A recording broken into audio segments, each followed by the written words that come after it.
Hello again. Welcome back to Cinnamon's Quilt Shop and What's It For? Always on the 4th of the month. We're glad to see you again. Thanks for checking in. This month we're going to be talking about something that, well, nobody wants to spend money on these, but why not? Because they sure do make your life easier.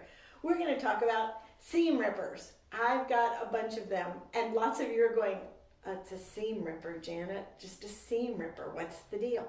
Well, there's lots of different ones, and some of you all think that you're supposed to take your seam ripper and pick out a stitch and another stitch, and it's really why you hate. And some of you go, oh no, I do every few stitches and then it comes apart. Folks, have I got a trick for you today? And I'm sorry if your mom or your home ec teacher didn't tell you this, because nobody told me either. But your seam ripper has a little ball right on one corner of the knife. And this part down in the middle where the curve is, that's your knife. It needs to be sharp. If you have not purchased a seam ripper in the last year, you probably need a new one, okay? So if you take that and you put that ball in between where your stitches are and the side of the fabric, I like to take out maybe 1 or 2 stitches just to give me a place to go, and then I can just stick this knife right on both sides of my seam and just gently push. Look at that. Isn't that, I love that sound, because like I don't really have to do any work, and look how quickly all of that comes apart. Isn't that great? So all you need is a seam ripper with a nice ball and a good sharp knife. If you have an old seam ripper that grandmama used, congratulations, you have an antique, but it's probably not gonna rip too many seams that way.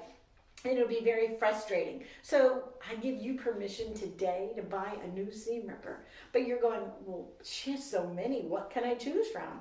Well, let me show you. So you probably have the little one that came with your sewing machine. It's nice. And it's sharp when it comes, but they're little and they're hard to hold. And like this one falls on the floor every single time I use it. This one is my favorite, but everybody has a different favorite. So you might want to try out some different ones. Just borrow some of your friends and see what you like. I like this one because it's nice and flat. And when I'm doing that knife right up there, it goes right in there.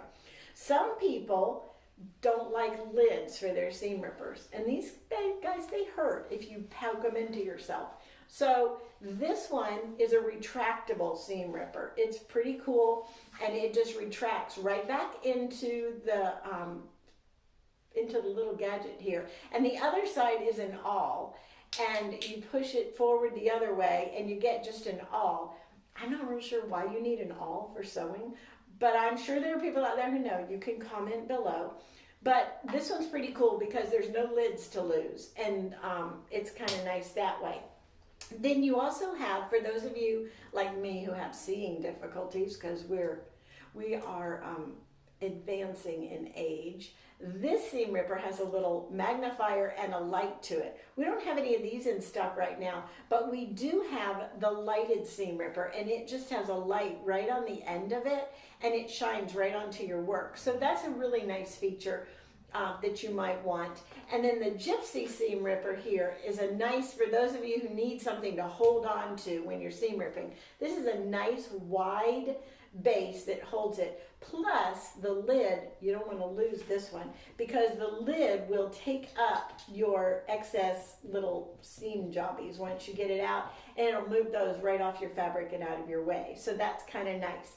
So that's basically all there is to it. Seam rippers, I have a whole box of them at my house. Many of them are retired because they don't cut the mustard anymore, but you will love them. They will just make your life happy. And so I'm going to take some time now while you guys go find some stuff to rip, and I'm just going to rip some more seams. Have a great month.